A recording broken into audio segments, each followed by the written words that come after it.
사실적, 개인적, 실제적 관계.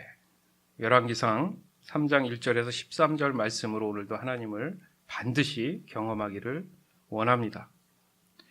하나님 나라를 세워가시려는 하나님의 그 계획은요, 하나님의 사람들과의 관계에 달려 있다라는 사실을 아십니까? 이 관계라는 것이 바로 하나님이 나와 맺고자 하시는 그런 관계를 말씀하시는 거예요. 이 관계는 사실적이고 개인적이고 실제적인 것을 말합니다. 베드로가 아주 중요한 고백을 했었죠. 살아계신 하나님의 아들이십니다. 살아계신 하나님의, 굳이 그냥 하나님의 아들이십니다라고 했으면 될 것을 왜 살아계신 하나님이라고 강조를 했을까? 그 이유가 바로 하나님과의 관계에 있어서 분명히 이것은 사실이고 개인적이고 실제적이기 때문에 그렇다는 것을 강조하기 위함이에요. 여러분, 베드로는 실존 인물이에요? 아니에요? 역사적으로 봤을 때 실존 인물이라고 인정하고 있는 사람이에요.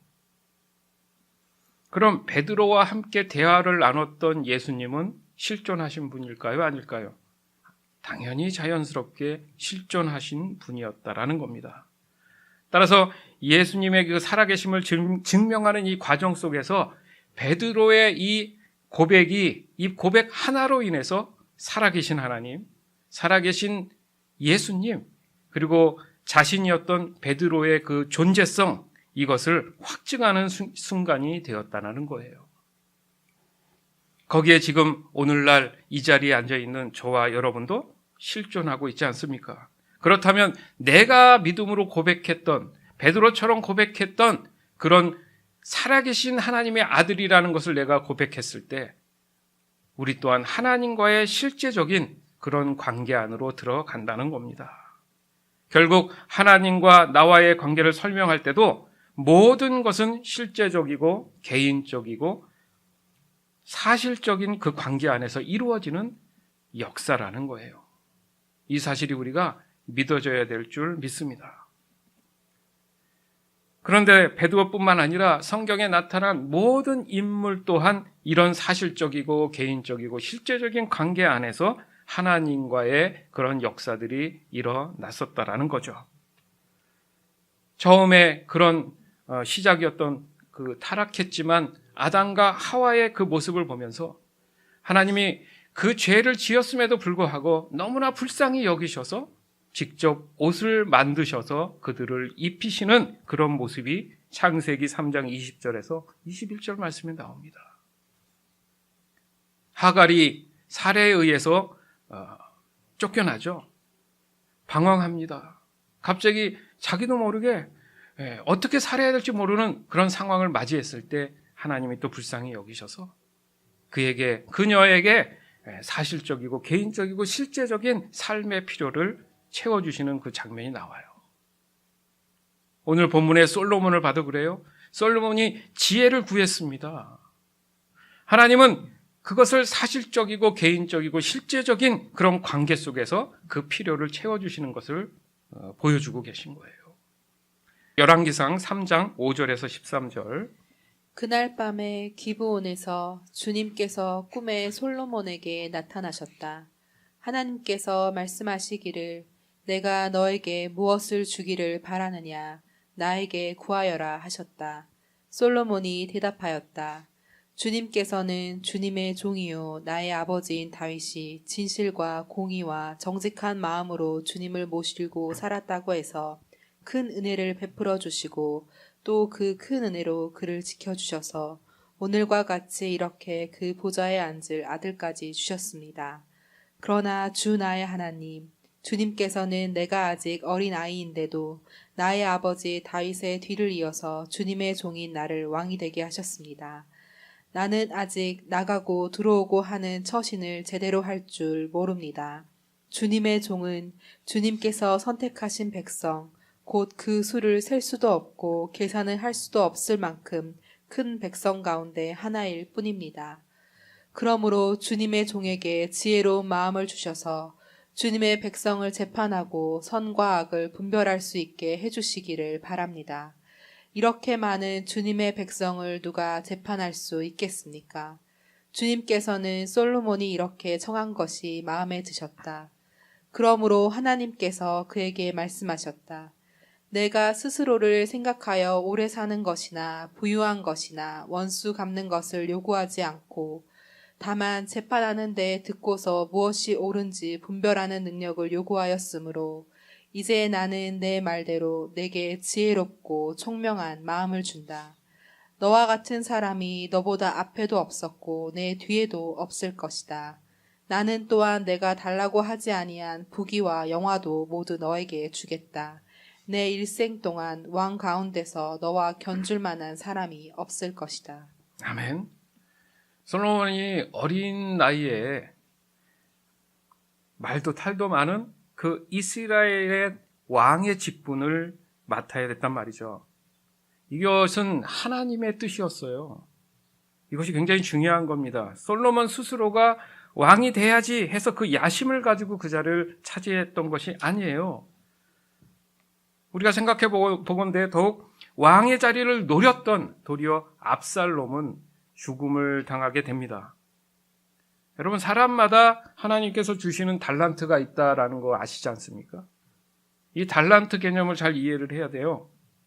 삶의 필요를 위한 그 능력만이 달란트가 아니라는 거예요. 중요한 것이 뭐냐면 그 사람들마다 하나님이 주시는 뜻이 있다라는 의미에서 달란트가 중요한 겁니다. 이것은 누구나 살아가는 데 있어서 사실적이고 개인적이고 실제적으로 접해지는 일들이라는 거예요. 그것을 너무 내 개인적인 필요에 의해서만 그것을 이해하면 하나님을 경험하기 어렵다는 겁니다. 솔로몬 또한 왕의 자리가 권력을 위한 자리라는 것을 몰랐을까요? 알았을 겁니다. 그러나 적어도 그 자리에 대한 부담감 또한 컸다라는 거죠. 그러니까 권력과 부를 만약에 원했다면 어떻게든 세상적인 방법으로 그 자리를 취하려고 했을 겁니다. 왜요? 하나님을 찾을 필요가 없었다라는 얘기를 하고 싶은 거죠. 그러나 솔로몬은 하나님이 그 자리를 주셨다는 것을 알고 있었어요. 이 모든 것의 주인이 하나님이시라는 사실을 알았다는 거죠. 그렇기 때문에 하나님이 원하시는 뜻을 더욱 구하고자 한 그 모습을 가지고 있었다라는 겁니다. 즉 솔로몬의 그 기도의 강구는 바로 이미 하나님이 듣고 싶었던 내용이었다는 거예요. 그래서 하나님이 그 내용을 듣고 마음에 들어 하셨잖아요. 즉 솔로몬은 기도할 줄 알았던 사람이죠. 바로 이 기도는 하나님의 뜻을 구하는 거였어요. 아멘. 그랬을 때 하나님은 솔로몬에게 응답하는 것 같이 하나님의 뜻을 간구하는 모든 사람에게도 동일하게 임재하시고 그 기도를 들어주신다는 겁니다.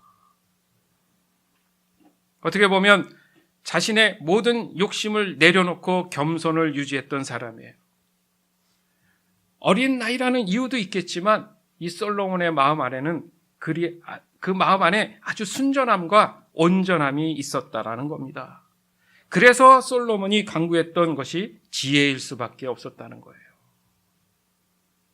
그것이 가장 왕으로서 사실적이고 개인적이고 실제적인 아주 절실한 필요라는 것을 깨달았다는 거죠. 그게 가장 중요하다고 생각을 한 거예요. 결국 그것은 하나님께서 그렇게 깨닫게 하셨다는 겁니다. 왕의 자리를 하나님이 하라고 하는데 한 번도 경험하지 않았단 말이죠. 경험한 적이 없는 그 상태에서 과거의 역사를 봤을 때 그 집안이 얼마나 험난했습니까? 그렇잖아요. 그러나 그 경험했던 그 솔로몬 입장에서 두려웠다는 거죠. 더욱이 압살롬의 죽음을 분명히 알았다면 하나님만을 의지할 수밖에 없는 그런 상황이었다라는 겁니다. 결국 실제적이고 현실적인 기도는 솔로몬이 자기 인생을 살아가는 데 있어서 가장 중요한 핵심 요소였다는 거예요. 바로 지혜를 구했다는 거. 솔로몬이 왕위에 오른 가장 큰 이유가 그냥 지혜만을 얻기 위함이 아니었어요. 더 큰 의미가 있었습니다. 뭐냐면 다윗 왕이 이루지 못했던 하나님 성전을 완성하는 거였잖아요. 그렇죠? 다윗 왕은 그것을 이루지 못했단 말이죠. 그것을 솔로몬에게 하나님께서는 허락하신다는 그 내용이 있습니다. 궁극적으로 솔로몬이 왕이 된 이유가 뭐라고요? 바로 하나님 성전을 세우기 위함이었다는 거예요. 열왕기상 9장 1절에서 10절. 솔로몬이 여호와의 성전과 왕궁 건축하기를 마치며 자기가 이루기를 원하던 모든 것을 마친 때에 여호와께서 전에 기브온에서 나타나심 같이 다시 솔로몬에게 나타나사 여호와께서 그에게 이르시되 내 기도와 내가 내 앞에서 간구한 말을 내가 들었은즉 나는 내가 건축한 이 성전을 거룩하게 구별하여 내 이름을 영원히 그곳에 두며 내 눈길과 내 마음이 항상 거기에 있으리니 내가 만일 내 아버지 다윗이 행함같이 마음을 온전히 하고 바르게 하여 내 앞에서 행하며 내가 내게 명령한 대로 온갖 일에 순종하여 내 법도와 율례를 지키면 내가 내 아버지 다윗에게 말하기를 이스라엘의 왕위에 오를 사람이 내게서 끊어지지 아니하리라 한대로 내 이스라엘의 왕위를 영원히 견고하게 하려니와 만일 너희나 너희의 자손이 아주 돌아서서 나를 따르지 아니하며 내가 너희 앞에 둔 나의 계명과 법도를 지키지 아니하고 가서 다른 신을 섬겨 그것을 경배하면 내가 이스라엘을 내가 그들에게 준 땅에서 끊어버릴 것이요 내 이름을 위하여 내가 거룩하게 구별한 이 성전이라도 내 앞에서 던져버리리니 이스라엘은 모든 민족 가운데에서 속담거리와 이야기거리가 될 것이며 이 성전이 높을지라도 지나가는 자마다 놀라며 비웃어 이르되 여호와께서 무슨 까닭으로 이 땅과 이 성전에 이같이 행하셨는고 하면 대답하기를 그들이 그들의 조상들을 애굽 땅에서 인도하여 내신 그들의 하나님 여호와를 버리고 다른 신을 따라가서 그를 경배하여 섬김으로 여호와께서 이 모든 재앙을 그들에게 내리심이라 하리라 하셨더라. 솔로몬이 두 집 곧 여호와의 성전과 왕궁을 20년 만에 건축하기를 마치고. 아멘. 그러니까 하나님이 솔로몬의 기도를 그래, 아유 좋다, 너에게 지혜를 주겠다 그래서 바로 주신 게 아니라 하나님께서 말씀하신 부분이 있습니다. 솔로몬의 하나님의 성전의 그 완성은 바로 20년이라는 세월이 걸렸어요. 중요한 게 뭡니까? 하나님의 임재가 있는, 하나님과의 사실적이고 개인적이고 실제적인 하나님과의 동행함이 있기 위해서는 하나님 말씀에 순종해야 된다는 포인트예요. 그렇지 않을 경우에는 이 모든 것들을 하나님께서 다 거두어 버리신다. 하나님의 임재에 대한 정말 사실적이고 개인적이고 실제적인 내용을 설명하고 계신 겁니다. 여호와께서 그에게 이르시되 너의 기도와 너가 내 앞에서 간구한 바를 내가 들었은즉 나는 너가 건축한 이 성전을 거룩하게 구별되어 내 이름을 영원히 그곳에 두겠다. 이름을 두시겠다. 내 눈을 두시겠다. 늘 보고 계시겠다 이겁니다. 그리고 내 마음이 항상 거기에 있겠다. 우리 마음 안에 하나님의 영원하신 그 임재가 있는 것, 이거 중요하잖아요. 어떻게 하면 하나님을 경험할 수 있을까? 이거 중요하잖아요. 그러기 위해서 어떻게 해야 되는가? 솔로몬의 이 겸손한 모습, 오직 하나님만을 사랑하는 이 관계, 이것이 중요하다라는 겁니다. 그럼에도 불구하고 좀 전에 읽었던 말씀을 보니까 하나님은 솔로몬에게 우려의 말씀도 하십니다. 그렇죠? 어떻게 보면 솔로몬의 미래에 대한 사실적이고 개인적이고 실제적인 예언이에요. 어떻게 됐습니까? 안타깝게 솔로몬은요, 하나님의 우려하셨던 이 예언대로 그대로 하나님 앞에 악행을 저지르게 돼요. 너무나 상반된 모습이잖아요. 솔로몬은 어떻게 그럴 수 있어? 솔로몬의 문제만이 아닙니다. 지금을 살아가는, 실제로 역사하시는 하나님의 삶 가운데 살아가는 우리의 모습 또한 앞으로 어떻게 될지 몰라요. 이것은 바로 우리의 삶 가운데에도 사실적이고 개인적이고 실제적인 그런 내용들일 수 있다는 겁니다. 따라서 하나님도 내 인생에 인과응보에 대한 사실적이고 개인적이고 실제적인 관계를 가지고 우리가 함께 살아가고 있음을 반드시 기억해야 되는 거예요. 말씀 하나 더 보겠습니다. 열왕기상 11장 4절에서 12절. 솔로몬이 늙으니 그 아내들이 솔로몬을 꾀어서 다른 신들을 따르게 하였다. 그래서 솔로몬은 자기의 주 하나님께 그의 아버지 다윗만큼은 완전하지 못하였다.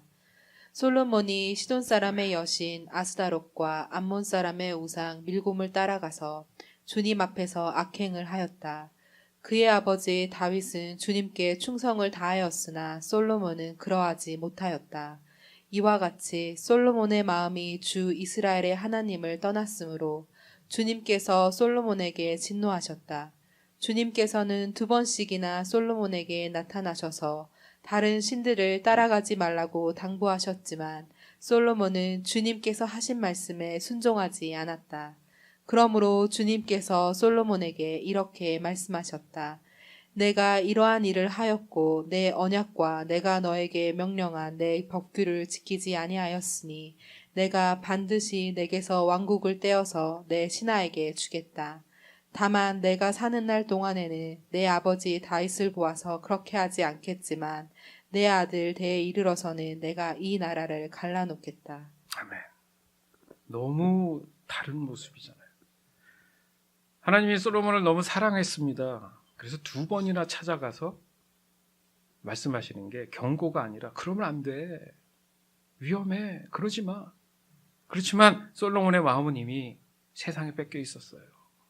가장 자기가 세상적으로 원했던 그런 욕심에 빠졌단 말이죠. 그러니까 하나님의 말씀이 들리지 않는 거예요. 우리 또한 그럴 수 있습니다. 처음에는 하나님이 주시는 은혜와 그 지혜를 따라서 감사함으로 누리고 살다가 어느 순간 교만해져서 하나님이 필요 없다 생각이 드는 순간 시험에 드는 거예요.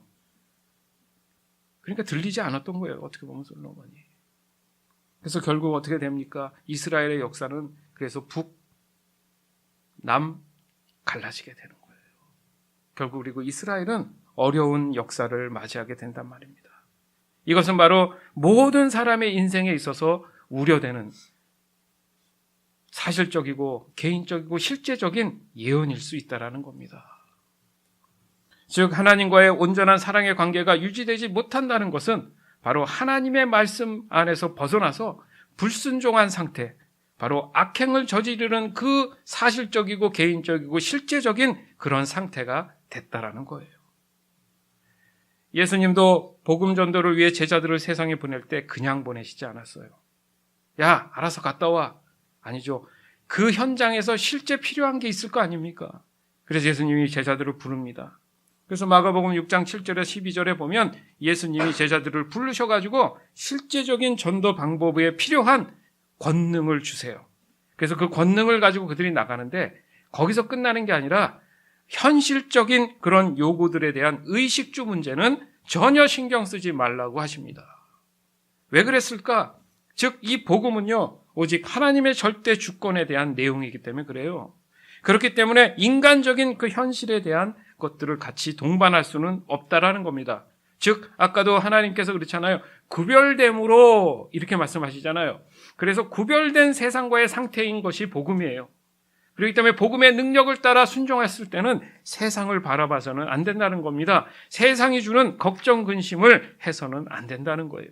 그러면 바로 이 솔로몬처럼 넘어질 수 있다는 겁니다.